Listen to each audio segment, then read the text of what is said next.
주께서 오늘 우리에게 주시는 말씀은 마태복음 20장 8절부터 16절까지의 말씀입니다.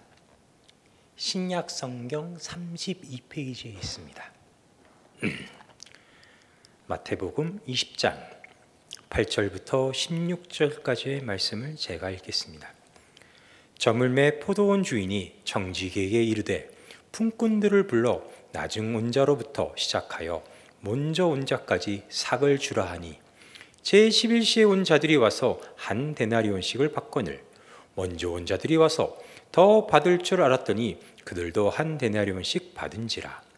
받은 후 집주인을 원망하여 이르되 나중에 온 이 사람들은 1시간밖에 일하지 아니하였거늘 그들을 종일 수고하며 더위를 견딘 우리와 같게 하였나이다.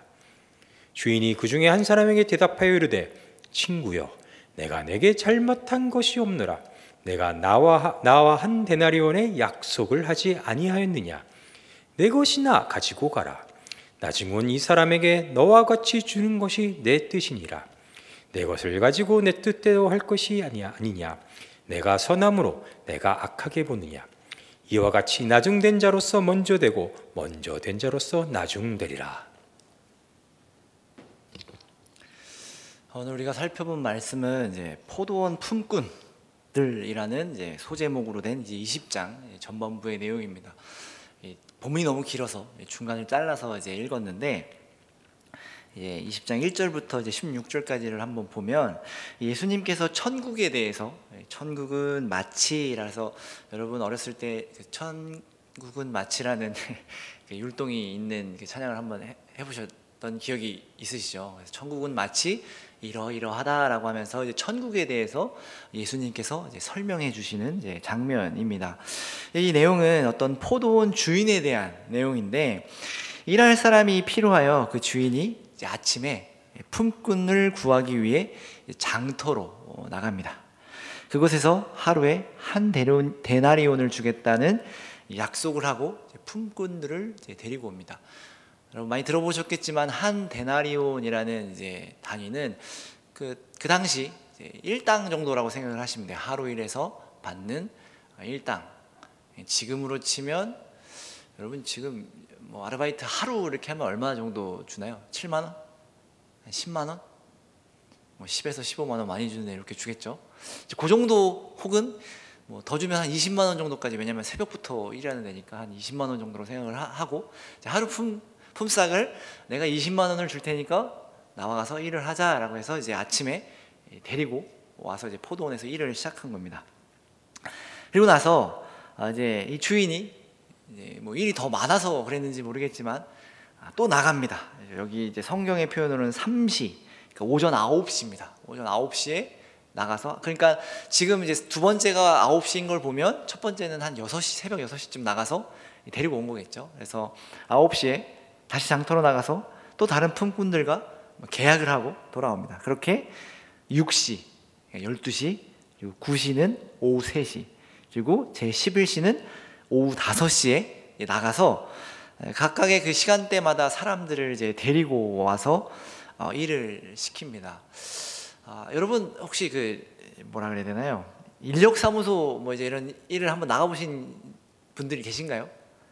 아마 잘 모르실 텐데 거기 나가면 이게 무슨 내가 인터넷으로 혹은 전화로 연락을 해서 내가 이 시간에 나갈 테니 나를 좀 데려가 주십시오 이런 개념이 아니라 6시에 어디 인력사무소 같은데 이제 그 앞으로 가면 아침 6시부터 제가 겨울에 그런 일을 좀 했었는데 이렇게 모닥불을 피워놓고요, 사람들이 이렇게 쭉 모여 있어요. 모여 있으면 그 현장 그 작업 반장이라 그러죠. 그분이 이제 스타렉스 같은 걸 타고 와서 봉고차를 타고 와서 이제 내려가지고 거기 이제 모여 있는 사람들한테 이렇게 물어봐요. 이 일을 한번 해보신 분, 혹은 뭐 아파트 공사장에서 일을 해보신 분, 뭐 그 외에 뭐 여러 가지 일들이 있겠지만 그런 걸 해보신 분. 그래서 먼저 경력자들을 먼저 데리고 갑니다. 경력자들을 데리고 가고, 그리고 또 너무 어린 친구들은 또 잘 안 데려가요. 그래서 뭐 30대 이상 뭐 경력이 있으신 분들에서 이렇게 데리고 가고, 또 다음 사무실에서 와서 또 데리고 가고 이제 데리고 가는 거예요. 그래서 사실 한 30분에서 1시간이면 이미 다 끝나요. 그때까지 이제 쉽게 말하면 이제 부름을 받지 못한 사람은 그날 일은 못하는 거예요. 뭐 7시, 8시 이후에 와가지고 데리고 가는 그 이제 뭐 공사 현장은 그렇게 없습니다. 그러니까 이제 오늘 말씀 이제 우리가 읽지 않은 부분이지만 아침에 와서 이제 사람들을 데리고, 물론 부지런한 사람일 수 있겠지만 이 사람들을 데리고 갔죠. 이제 이 사람들은 어떻게 보면 좀 능력이 있는 사람들이라는 겁니다. 일에 좀 숙달이 돼 있거나 경력직이거나, 뭐 성경에 자세히 나오진 않지만 뭐 미루어 보면 우리의 일상 현실에 이루어 보면 좀 경력자들이나 혹시 일을 잘하는 사람들일 겁니다. 그리고 그 다음에 오전 9시까지 일이 없어서 거기에 계속 그냥 장터에 계속 놀고 있는 사람들은 사실상 일을 잘 못하는 사람들일 겁니다. 9시에 있는 사람들도 데리고 가죠.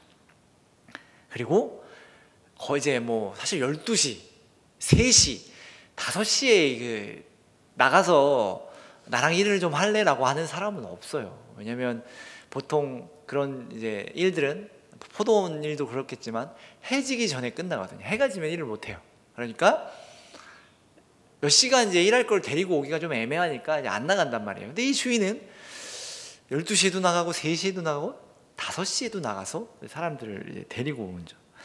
그러니까 이제 채용당하지 못하고 5시까지 있던 사람들은 사실 일을 할 만한 실력이 없거나 어떤 그런 경력이나 자격이 없는 사람이라고 봐도 무방합니다.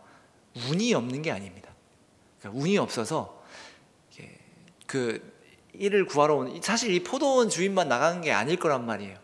각각의 밭도 많았을 거고 다른 일을 구하는 사람도 많았을 거란 말이에요. 그러니까 그때까지 사실 이렇게 부름을 못 받은 사람은 일을 하기가 어려운 사람이다라는 거죠. 왜냐하면 그 20장 6절에도 보면 이제 그 주인이 나가서 11시에도 나가서 보니 서 있는 사람들이 또 있는지라 이르되 너희는 어찌하여 종일토록 놀고 여기 서 있느냐 이렇게 물어봐요. 그랬더니 이 사람들이 놀고 싶어서 논 게 아니라는 거죠. 7절에 보면 우리를 품꾼으로 쓰는 이가 없음이니이다 이렇게 얘기를 해요. 그러니까 나는 계속 기다렸는데 나를 쓰는 사람이 없었다라는 거죠.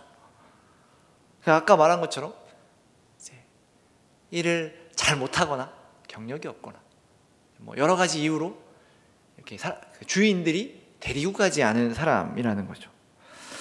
쓰는 사람이 없는 이유는 쓸만한 사람이 아니라는 이야기죠. 이 포도원의 주인은 사실 자격이나 실력과 상관없이 포도원으로 사람을 부른 것입니다.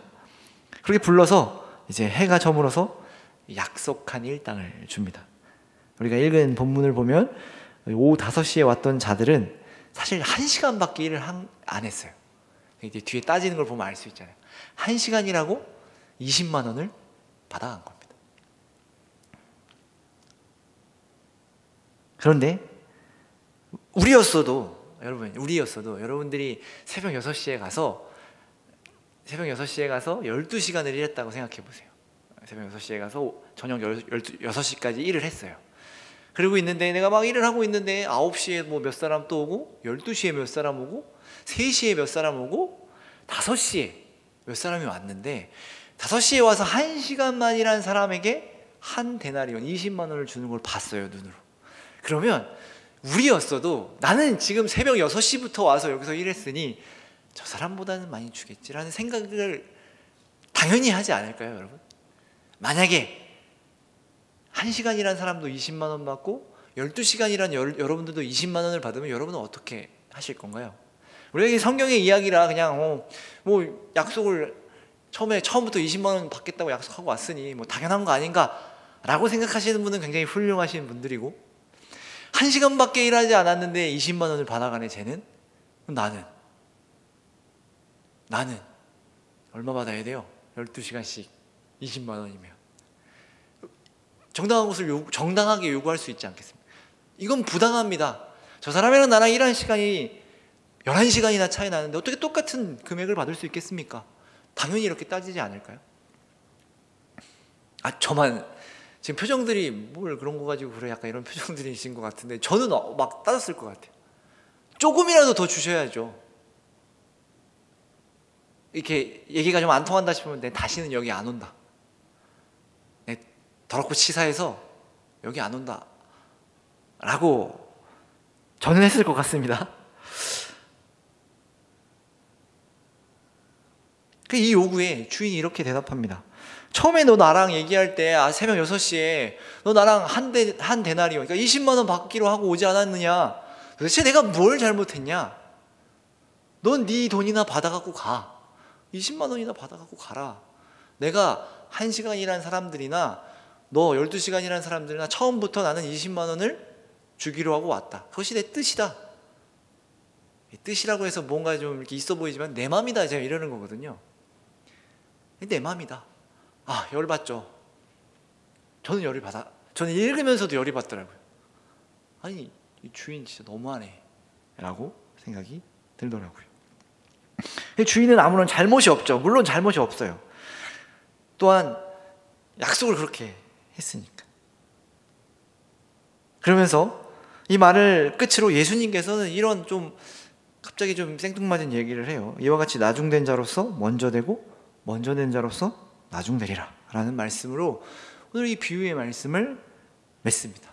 그래서 이 비유를 듣고 이 예수님의 마지막 이야기를 들으면 약간의 이게 무슨 얘기지? 라는 생각이, 의문이 듭니다.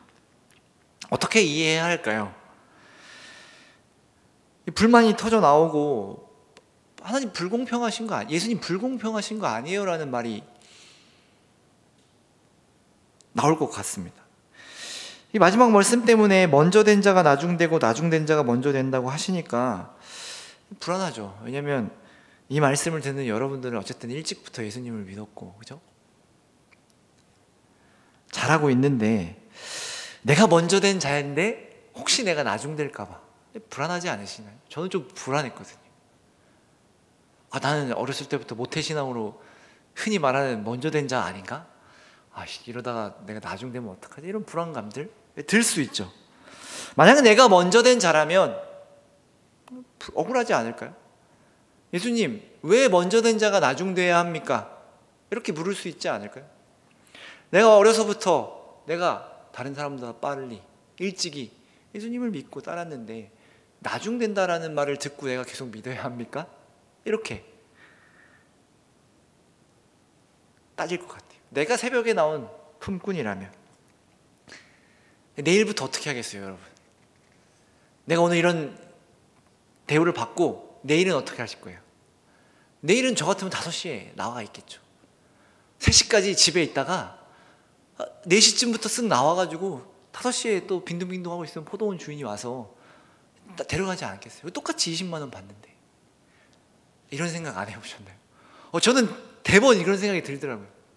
오늘 내가 만약에 새벽 6시에 와서 12시간이라고 20만 원 받았고 5시에 온 사람이 1시간만 와서 20만 원 받았으면 다음날 난 5시에 나가리라. 1시간만 일하고 20만 원 받을 거다. 이렇게 생각이 들죠.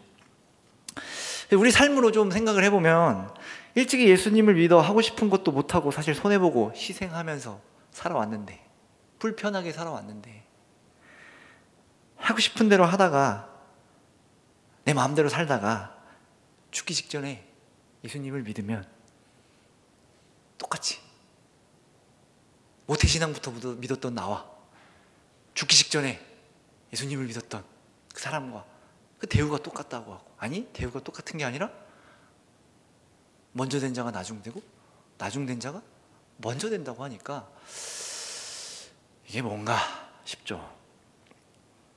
사실 큰 문제는 없죠. 엄밀히 따지면 우리가 좀 불만이 생기고 우리가 억울해서 그렇지, 하나님은 약속한 대로 그 일을 행하고 계시는 거니까 사실 크게 보면 잘못이 없죠. 불만이 있어도 별 수 없죠.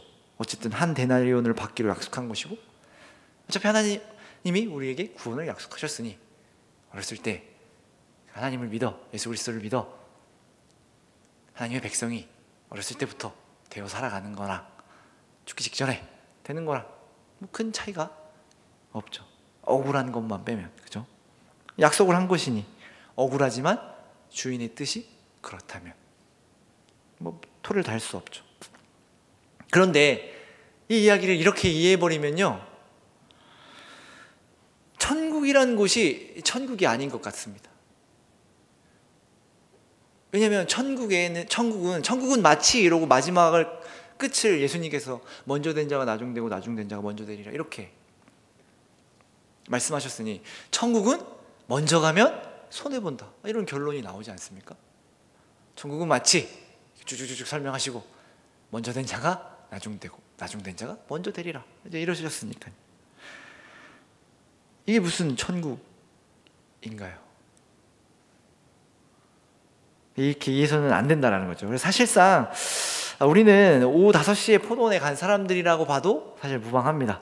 포도원에서 일할 실력도 없고 자격도 없는, 천국에 갈 자격도 능력도 조건도 없는 그 누구도 우리를 써주지 않는 사람들이라는 점을 우리는 먼저 그것을 기억해야 합니다. 그런 우리에게 포도원의 주인이신 하나님의 뜻과 선함 가운데 은혜를 입어 포도원으로 들어간 것입니다. 여러분, 우리가 이걸 보면서 천국은 마치 포도원이구나 이렇게 이해하면 안 되고요. 1절을 자세히 보면 천국은 마치 품꾼을 얻어 포도원에 들여보내려고 이른 아침에 나간 집 주인과 같다 이렇게 이야기하죠. 그 포도원을 천국으로 비유하신 게 아니고요. 천국은 마치 그 주인과 같다 이렇게 말씀하시는 거거든요. 그러니까 우리가 포도원이 이러려면 난 안 가 라고 생각하면 당연히 안 된다는 겁니다. 그럼 이 주인이 도대체 어떤 사람이길래, 이 주인이 무엇을 행하였길래 이 주인이 행하는 그 모습이 바로 천국의 모습이다 이렇게 하나님이 말씀하고 계시는 거죠. 예수님이. 사실 근데 이렇게 생각해도 먼저 간 자들이 손해보는 것 같이 느껴지기도 합니다. 사실 먼저 갔다고 해서 손해라는 것은 이제 우리가 포도원, 아까 말한 천국은 포도원이다 이렇게 생각을 하면 그렇겠지만, 하나님의 뜻과 선함 가운데 어쨌든 그 먼저 된 자들도 포도원으로 들어가게 된 것이고 다른 사람들보다 먼저 은혜를 입은 것이죠. 먼저 은혜를 입은 것이 손해라 할 수 없습니다. 오히려 먼저 은혜를 입은 자의 복과 은혜가 있는 것이죠. 그래서 우리가 이 말씀에서 집중해야 할 것은 사실 은혜를 입은 자가 아니라 포도원의 주인입니다. 사실 오늘 살펴본 본문 이후의 말씀을 보면요, 예수님께서 세 번째로 죽음과 부활을 이루십니다. 제가 두 번째 지지난주에 예수님이 두 번째로 천국에 대해, 그러니까 죽음과 부활에 대해서 말씀하시는 말씀을 가지고 여러분께 나누면서 그런 얘기를 했죠. 제자들은 예수님이 무엇을 하시는지에 대해서 전혀 관심이 없고, 예수님이 죽음과 부활을 제자들에게 밝혔을 때, 두 번째로 밝혔을 때 제자들은 근심했죠. 첫 번째는 막아섰고 두 번째는 근심했어요. 그러니까 지금 예수님이 뭘 하려는지 묻지도 않고 도대체 예수님의 뜻이 무엇입니까? 물어보며, 우리가 생각하기에는 죽으시면 끝나는데 우리는 어떻게 해야 합니까? 적어도 이렇게라도 물어봤어야 되는데 그렇게 하지 않고 그냥 근심하며 좌절했습니다. 어떻게 보면 이 마태복음 지금 이제 앞서 첫 번째, 두 번째, 세 번째를 지금 여기서 이렇게 말하고 있는 걸 보면 지금 이 예수님이 죽음과 부활을 이루시면서 계속해서 어떤 제자들의 반응과 또 예수님의 가르침 사이에 공통점이 있다라고 볼 수 있는 거죠. 세 번째도 사실 마찬가지입니다. 제자들은 이해하지 못했어요. 예수님이 이렇게 비유를 들어서 천국이 무엇인지, 예수님께서 지금 이루시려고 하는 것이 무엇인지 제자들은 이해하지 못했어요. 왜냐하면 이 죽음과 부활을 세 번째로 이루시고 그 뒤에 나오는 내용이 바로 뭐냐면, 여기 보면 한 어머니의 요구 이렇게 나오는데요, 그 세베대의 아들 요한과 야고보입니다. 이 요한과 야고보의 어머니가 와서 예수님이 왕을 되셨을 때 자기 아들들을 한 놈은 우편에, 한 놈은 우편에, 한 놈은 좌편에 앉혀주십시오 이렇게 얘기를 해요. 이게 무슨 말이에요? 예수님이 왕이 되시면 오른팔 왼팔로 써주세요 이거잖아요. 그러니까 권력을 주시고 그에 걸맞는 지위를 주십시오 이렇게 이야기한 거예요. 그랬더니 제자들이 화를 냅니다. 그 제자들에게 요한과 야고보에게 분을 품습니다. 오늘 그 뒤에 말씀에 보면 여기 24절에 보면 10 제자가 듣고 두 형제에 대하여 분히 여기거늘 이렇게 얘기하고, 이 똑같은 말씀이 마가복음에도 나오는데 마가복음에는 화를 냈다 이렇게 이야기를 합니다. 그 이에 예수님이 23절과 28절의 말씀을 해주시는데 이렇게 말씀하시죠. 너희 중에는 그렇지 않아야 하나니 너희 중에 누구든지 크고자 하는 자는 너희를 섬기는 자가 되고 너희 중에 누구든지 으뜸이 되고자 하는 자는 너희의 종이 되어야 하리라. 인자가 온 곳은 섬김을 받으려 함이 아니요 도리어 섬기려 하고 자기 목숨을 많은 사람의 대속물로 주려 함이니이다. 지금 제자들은 예수님이 왕이 되면 나도 높은 자리에 앉아서 많은 큰 권세를 가지고 그것을 누릴 것을 지금 기대하면서 예수님께 그것을 요구하고 있는데 예수님은 지금 제자들에게 그런 거 아니다 라고 말씀하고 계시는 거죠. 여전히 제자들은 예수님이 죽으시고 부활하신다라는 말씀을 이해하지 못했습니다. 예수님께서 무엇을 이루시고 원하시는지 모른다라는 거죠. 예수님은 계속해서 제자들에게 세상과는 다른, 너희의 기대와는 다른 하나님의 나라를 보여주시며 설명하고 계신 거죠. 계속해서 세상이 기대하는 하나님의 나라와는 다른 하나님의 나라를 가르치고 계십니다. 오늘 포도원의 비유도 그렇습니다. 천국은 이 포도원의 주인과 같다라고 말씀을 하십니다. 자격이 없고 가치 없는 자들을 모두 구원하시는 하나님. 그런 자들이 모인 곳에 하나님은 그들을 모두 똑같이 여겨주시고 약속의 말씀을 그대로 행하시는, 변함없이 행하시는 하나님이 계신 곳이 바로 천국이다. 바로 하나님의 나라다. 그러면서 하나님은 선하심으로 그 뜻을 우리에게 펼치신다. 이렇게 말씀하고 계신 거죠. 그곳에서 우리 모두 하나님의 은혜를 입어 부름을 받아 주님의 약속을 바라보며 그 약속을 이루시며 성실히 이어가시는 하나님, 그런 하나님을 바라보며 그 하나님과 함께하는 나라가 바로 천국이다. 이렇게 가르쳐 주십니다. 먼저 된 자가 나중되고 나중된 자가 먼저 되는 이상한 법칙이 있는, 세상과는 다른 법칙과 어찌 보면 세상과는 다른 가치가 있는 것이죠. 물론 1차적으로 하나님의 백성이었던 유대인들이 예수를 거부함으로 나중되고 하나님의 구원밖에 있었던 이방인들이 예수를 믿음으로 먼저 된 것을 이제 나타내기도 합니다만, 먼저 된 자와 사실상 나중된 자가 구별 없이 모두 하나님의 은혜를 받는다 라는 긍휼의 말씀이기도 합니다. 좀 더 쉽게 말해보면 이 먼저 된 자가 나중되는 것은 어떤 부정적인 의미가 아니라 사실 그 이스라엘에 빗대어서 설명을 해보면 먼저 되었던 하나님의 백성이었던 이스라엘이 하나님을 배신하고 하나님이 보내신 그 구원자를 죽였음에도 쫓겨나는 게 아니라, 쫓겨날 만한 일을 저질렀음에도 그 약속 가운데 있으며 계속해서 그곳에 있을 수 있다라는 거죠. 아무런 자격과 실력이 없어서 나중된 자 또한 그 약속 안에 있는 그런 은혜와 긍휼이 있는 말씀인 것입니다. 예수님은 계속해서 제자들에게 말씀하십니다. 세상의 법칙으로는 이해할 수 없는 나라, 세상의 기대로는 이룰 수 없는 나라, 높아져서는 이룰 수 없는 나라, 낮아짐으로 이루는 나라, 그런 나라를 세울 것이니 세상의 방법이 아닌 힘으로 억누르고 정복하고 죽임으로 나라를 강대하게 만드는 것이 아니라, 그런 나라로 하나님의 나라를 만드는 것이 아니라 사랑으로, 은혜로, 높음이 아닌 낮음으로, 섬김으로, 죽음으로 생명을 만드는 나라. 이 나라를 계속해서 예수님은 제자들에게 비유도 설명하시고 또 여러 가지 사건을 통해서 말씀하시고 직접적으로 계속해서 말씀하시고 내가 죽고 부활할 거야 이렇게 계속 얘기하고 계신 거예요. 3번이나.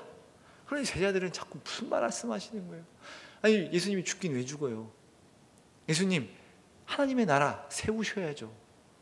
사실 예수님이 이렇게 말씀하시는, 아니 내가 죽고 부활하여 하나님의 나라를 세울 거라고. 아니 예수님 왜 자꾸 죽으신다고 하세요? 하나님의 나라 만드셔야죠. 아니 제자들아, 내가 죽고 3일 후에 다시 살아나 하나님의 나라를 만들 거라고. 대화가 안 통하고 있는 거죠. 제자들은 알아듣지 못하고 있었던 겁니다. 제가 지난번 설교 때 여러분들에게 드렸던 질문입니다. 여러분은 무엇을 기대하십니까? 예수님께. 어떤 세상의 합리성과 세상이 말하는 옳음과 어떤 그런 것들을 하나님께 가져와서, 하나님, 저 사람은 1시간만 일했고 난 12시간 일했는데 합리적이지 않지 않습니까? 하나님, 날 좀 제대로 대우해 주세요. 하나님 이러시면 안 되지 않습니까? 우리는 정당한 걸 요구하고 있는 것 같지만 정작 예수님께서 세우시는 나라에 대해서는 제대로 알지 못하고 관심이 없는 거죠. 그러니까 우리가 무엇을 예수님께 기대하느냐, 내가 무엇을 바라고 이곳에 나와 앉아 있느냐를 살펴보면 어떤 우리의 신앙의 방향이 어느 쪽으로, 세상 쪽으로 가 있는지 아니면 예수 그리스도께서 이루시는 그 나라에 가 있는지 아주 조금은 알게 될 것입니다. 먼저 믿은 것이 손해처럼 느껴지시나요? 제가 이런 질문을 하는 이유는 제가 20대 때는 그런 생각을 좀 하면서 살았거든요. 목사님 아들로 태어나 내 의지와는 상관없이 교회에 다니기 시작했고, 물론 예수님을 믿어 구원을 받았지만 아직은 세상이 좋아, 하고 싶은 것도 너무나도 많고, 억울한 일도 많이 당하고, 손해보는 일도 너무 많이 당하고 있는데, 이거 먼저 믿어서 손해보는 거 아닌가? 하필 목사님 아들로 태어나서 라는 생각을 해본 적이 있기 때문에 여러분께 한번 물어보고 싶은 겁니다. 다른 지금 예수님을 믿지 않는 세상 사람들은 많이 놀러 다니고, 어떤 우리가 흔히 말하는 하나님이 우리에게 주신 양심의 가책을 느끼며 희생하고 손해보고 자책하고 이런 모습이 나한테 있어서 참 힘든데, 예수님을 믿지 않는 사람들은 잘못을 해도 자책하지 않고, 잘못을 해도 뭐 어쩌라고 이러면서 마음 편하게 사는 것 보면 손해보는 것 같이 느껴지지 않으시나요? 완전 심각한 죄인으로 살다가 우리와 똑같이 구원받는다는 말을 들으면 어떨까요? 내가 원수라고 생각하는 자가 갑자기 하나님 믿는다고 해서 같은 옆에 교회에 앉아 있으면 어떨까요? 어려운 문제이기도 하지만 궁극적으로 참 너무 어려운 일이겠지만 그 사람도 하나님의 은혜 안에 있다면, 하나님의 구원하심 안에 있다면 그 사람도 하나님의 자녀이며 백성인 것입니다. 만약에 억울하고 그것이 싫으면 우리도 하나님의 약속과 우리의 부르심을 오해하고 있는 것일지 모르겠습니다. 우리는 똑같이 은혜를 입은 자입니다. 어쩌면 우리가 남들보다 먼저 더 큰 은혜를 받았고, 그 은혜를 먼저 누리고 있는 것이고, 은혜란 말로 표현을 해서 조금 와닿지 않을 수 있지만 이 은혜를 복이라는 단어로 바꿔보면 우리가 먼저 복을 받았고, 우리가 먼저 복 안에 있으며 그 복을 누리고 있는 거죠.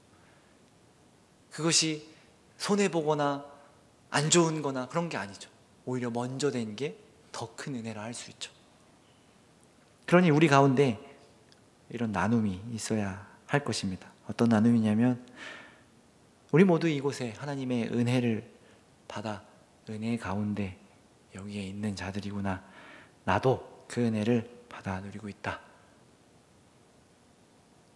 축하하고 축복한다 라는 나눔이 있어야 할 것입니다. 그것이 주인의 뜻을 아는 것이고 그분의 뜻을 따르는 것입니다. 만약에 그 포도원 주인의 뜻을 알았더라면 먼저 온 자들이 그렇게 이야기했겠죠. 야, 우리 주인 참 대단하신 분이다. 얼마나 큰 은혜를 우리에게 보여주시냐. 나한테도 똑같이 하고 늦게 온 자에게도 큰 은혜를 보여주시는구나. 이렇게 자랑하지 않을까요? 여러분이 예수님을 믿는 것을, 내가 그리스도인이라는 것을 자랑하지 못하고 있다면 한편으로는 우리 스스로 예수님을, 하나님을, 그리고 내가 하나님의 자녀라는 것을 스스로 자랑스럽게 생각하지 않고 있을 수 있는 겁니다. 그렇지 않나요, 여러분? 여러분들이 정말 존경하고 좋아하는 교수님이 있다면 어떻게 하세요, 여러분? 교수님 자랑하잖아요. 그러니까 나를 자랑하는 게 아니고 교수님을 자랑하죠. 그리고 여러분이 어떤 학교나 회사에 좋은 마음을 품고 있고 내가 너무나도 좋은 회사에 다니고 있다 라고 생각을 한다면 그 회사를 자랑하겠죠. 나를 자랑하진 않을 겁니다. 그런 것처럼 우리가 하나님의 자녀이며 하나님의 택하신 백성이라는 것이 우리 스스로에게 자랑스럽게 여겨진다면 우리는 하나님을 자랑하게 될 것입니다. 나를 자랑하는 것이 아니라 내가 무엇을 했고 내가 무엇을 받았고에 집중하는 것이 아니라 하나님이 어떠한 분이신지, 하나님의 뜻이 무엇인지를 말하고 나누고 알리고 다니겠죠. 그렇게 하나님의 뜻을 알고 우리 스스로를 자랑스러워하는 여러분들이 되기를 바랍니다. 격려하고 위로하고 서로 만나 나를 자랑하는 것이 아니라 하나님의 은혜를 자랑하고 응원하는, 서로를 응원하는 그런 교회가 되기를 바랍니다. 하나님의 은혜에 만족하며 하나님만으로 만족하고 하나님을 자랑하는 저와 여러분이 되기를 바랍니다. 기도하겠습니다. 사랑의 하나님, 주님의 뜻을 알기를 원합니다. 주님의 뜻에 집중하기를 원합니다. 주님의 뜻을 알아 주님의 뜻을 따라 살아가는 자들이 되게 하시고 주께 받은 그 은혜를 누리며 감사하며 그 은혜를 주신 주님을 높이고 자랑하는 주님의 귀한 자녀, 주님의 귀한 백성 되게 하옵소서. 예수님 이름으로 기도합니다. 아멘.